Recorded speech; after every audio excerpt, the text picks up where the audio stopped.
নজর রাখবো পরবর্তী সংবাদে।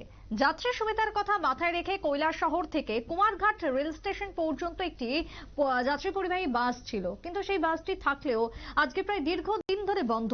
প্রায় সেক্ষেত্রে জনগণ যেটা বলছেন যে প্রায় 17 থেকে 18 দিন হয়ে গেছে বাসটি এখনো পর্যন্ত বন্ধ রয়েছে, পড়ে রয়েছে, কিন্তু তাকে সারাইয়ের কোনো উদ্যোগ নেই কর্তৃপক্ষের। জানি ক্ষোভ বাড়ছে, কারণ এই বাস ছিল নাকি অন্যতম এক মাধ্যম ছাত্রছাত্রী থেকে শুরু করে সাধারণ মানুষের স্টেশন পৌঁছানোর ক্ষেত্রে। কৈলাসহর থেকে কুমারঘাট রেল স্টেশন পর্যন্ত যেত এবং সেটা সরকারিভাবে অর্থাৎ টিআরটিসি এর পক্ষ থেকে এই বাস দেওয়া হয়েছিল বিগত 17 দিন ধরে, যার পরিষেবা মুখ থুবড়ে পড়েছে। দেখাচ্ছি সেই বাসের ছবি। একেবারেই তার সারাইয়ের কোনো উদ্যোগ নেয়নি টিআরটিসি কর্তৃপক্ষ। কেন এই অবস্থা, কেন এই হাল পরিবহনের? জানবো কি বক্তব্য, কি অভিযোগ উঠে আসছে কৈলাসহর থেকে, আধিকারিক কি জানাচ্ছেন, শুনুন।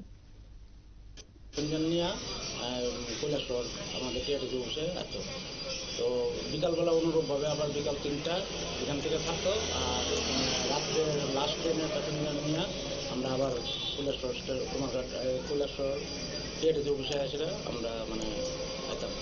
তো টিআরটিসি আধিকারিকের বক্তব্য শুনলেন। তিনিও জানালেন যে এই বাস চলতো একটা সময়, কিন্তু আজকে 17 দিন ধরে পড়ে রয়েছে, কিন্তু কোন রকম ভাবে এই বাস ছাড়াইয়ের উদ্যোগ নেই। বিগত 28 অক্টোবর থেকে শুরু হয় বাসটি, কিন্তু এখন নভেম্বরে 14 তারিখ হয়ে গেল এই ইঞ্জিন নষ্ট হয়ে গেছে সম্পূর্ণভাবে, যাকে সারাইয়ের তড়িঘড়ি আর্জি উঠে আসছে সাধারণের পক্ষ থেকে। ছোট্ট বিরতির পর ফিরছি, সঙ্গে থাকুন।